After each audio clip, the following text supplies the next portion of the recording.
Imagine what's possible when learning doesn't get in the way of life. At Capella University, our game-changing FlexPath learning format lets you set your own deadlines so you can learn at a time and pace that works for you. It's an education you can tailor to your schedule. That means you don't have to put your life on hold to pursue your professional goals. Instead, enjoy learning your way and earn your degree without missing a beat. A different future is closer than you think with Capella University. Learn more at capella.edu. This episode is brought to you by Indeed. We're driven by the search for better, but when it comes to hiring, the best way to search for a candidate isn't to search at all. Don't search, match with Indeed. Use Indeed for scheduling, screening, and messaging so you can connect with candidates faster. Listeners of this show will get a $75 sponsored job credit to get your jobs more visibility at Indeed.com/SBO. Terms and conditions apply. This is Optimal Work Daily, Finding the Elusive Work-Life Balance by Leo Babauta of ZenHabits.net. How do you find a balanced life when you're overloaded with work? How do you switch off work when you're away from the office? The answers to these very common questions are elusive. It's never an easy thing. But once you do find this balance, you'll find enormous benefits. More enjoyment of life and better relationships and less stress and a better quality of life overall. A reader recently asked, quote, "I'd love to hear advice on how people who work full-time jobs can still manage to attain a well-balanced life, especially in roles that give you sales targets, monitor you, and can be very stressful. I know it's best to switch off after working hours, but sometimes, as humans, it's tough. In Hong Kong, part-time jobs don't pay well here and are tough to find, and full-time jobs often require overtime and are very stressful. It's the Hong Kong norm to squeeze out as much as you can from an employee. In this corporate jungle, a part-time would be a perfect job for me, say 9 to 3 every day. However, it's very hard to find jobs like that. It's just not how the job market here in Asia is. So, how does one keep their calm and be grounded and still make time and energy for family, friends, myself, hobbies, interests, and, let's face it, sanity? How does one learn to not keep goals when that is what is expected from 8:30 a.m. to 6:30 p.m. 5 days a week? It's tough to be two different people at work and outside of work." End quote. That's a tough one. I should note that in many countries, including the US, this is a common problem, even if it's not as pronounced as in Hong Kong, for example. We all face these problems, whether we're employees or self-employed or freelancers or own our own businesses. I've created a life where balance is intentionally built in, but it hasn't always been that way. I've worked in the private sector, in the news industry, where they try to squeeze every bit out of employees, and we were often asked to work longer hours without compensation. I've worked in demanding public service jobs, where working into the night and weekend hours, again without more pay, were the norm. It wasn't easy finding balance. But don't despair. Change is possible. These days, I have created a life where I work less, but on things I love. I make time for staying active and getting outside. I make time for playing with my kids and being alone with my wife. I find time alone for reading and walking and thinking, and as I do these things, work isn't always on my mind. I have a few key tips that should help no matter what your work situation. 1. Set a time to shut off work.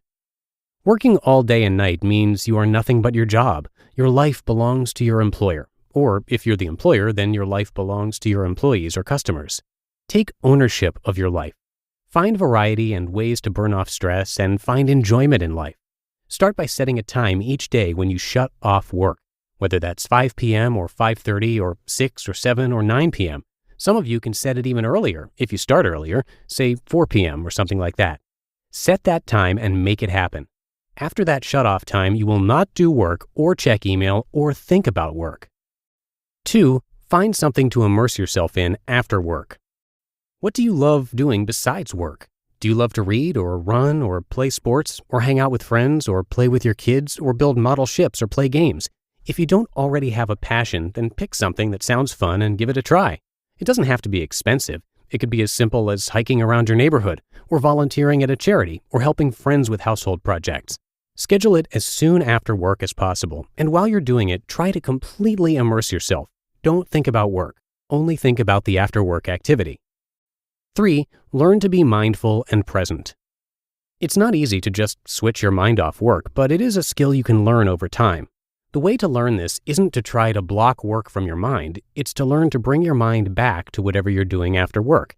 It doesn't matter what you're doing. It could be household chores or exercise or talking with someone or taking a bath or eating. Whatever it is, that's all you want to focus on. Your mind will inevitably slip into something else, and that's okay. Bring it back gently and without reprimand. Slowly, with practice, you will get better at being present, which means your work won't always be on your mind. 4. Take breaks at work. Not everyone will have this flexibility, but it's worth doing if you can manage it. Basically, if you're working for 8 or 10 hours, you don't want to do it nonstop. You need to find balance even at work. So at least once an hour, get up and walk around. Go outside if you can and take a walk. Stretch and massage your shoulders and get your blood moving. Do some squats or push-ups if you want to start getting fit. Talk to someone. Drink water. Eat fruits and vegetables. Your break just needs to be 5 to 10 minutes, but it's important. 5. Increase your skills while at work to prepare for leaving work. If you are very skilled at what you do, then you become worth more. In fact, it's often possible to quit your job and start your own business if you're good enough. And it doesn't take a lot of money to work for yourself. You can start a business with practically no money. I started mine while still working full-time. My job funded my startup business. Even if you don't go into business for yourself, you'll be worth more with a high skill level, so devote your work hours to learning and perfecting your work skills. 6. Find ways to increase your income while decreasing hours. As your skills increase, your value increases. Slowly pick jobs or projects that earn more money per hour. This often means changing jobs, but it might be a promotion or change in roles. It could mean starting your own business or becoming a consultant. If you already have your own business or work for yourself, then you should slowly be picking jobs or business projects that pay more for every hour you spend working on them. By increasing income, you can decrease hours and free up more time for yourself. And 7, learn that you are not defined by work. You can be happy without your job. Your value isn't completely tied to your work. For example, I'm a writer, but it's not the only thing I am. I'm also a father and husband, and know that those are my most important roles, not my role as a writer. I am more than that as well. I run and read and learn and help others, and am constantly experimenting with life. I can do things other than my job and be fulfilled, and so can you. And once you discover this, you'll free yourself to find a life outside of work. Then balance is simply a matter of logistics. You just need to make it happen by taking small steps. Small steps is always the answer. You don't need to be perfect at shutting off work or being present or pouring yourself into something after work. You just need to start doing it, and in doing so, you've already started down the road to balance. You just listened to the post titled Finding the Elusive Work-Life Balance by Leo Babauta of ZenHabits.net. Remember last year's amazing trip? That cute first birthday party? All those photos, all those memories can be freed from your phone with a Shutterfly photo book. Rediscover and share your favorite moments with those you love. You'll be amazed how easy it is to make a photo book with Shutterfly and enjoy it for years to come. Get 40% off orders over $29 with code POD40 at Shutterfly.com and make something that means something. You know what's smart? Enjoying a fresh gourmet meal at home that you didn't have to cook. Meet Factor, your loophole in the laws of mealtime. Chef-crafted meals delivered with a tap, ready in just 2 minutes. You know what's even smarter? Treating yourself without cheating your goals. Factor is dietitian approved, chef prepared, and you plated. Pretty smart, huh? Refresh your routine and eat smart with Factor. Learn more at factormeals.com. Now a little bit about Leo. Leo Babauta of Zen Habits is another author that we hear on our other podcast because he blogs a lot about personal development and health, and even finance, so he's been read on pretty much all of our shows at one point or another. But he's an entrepreneur too, so we'll be hearing some more of his stuff on this show as well. Leo's a pretty regular guy, but has become an expert in changing habits by making small, incremental changes since 2005.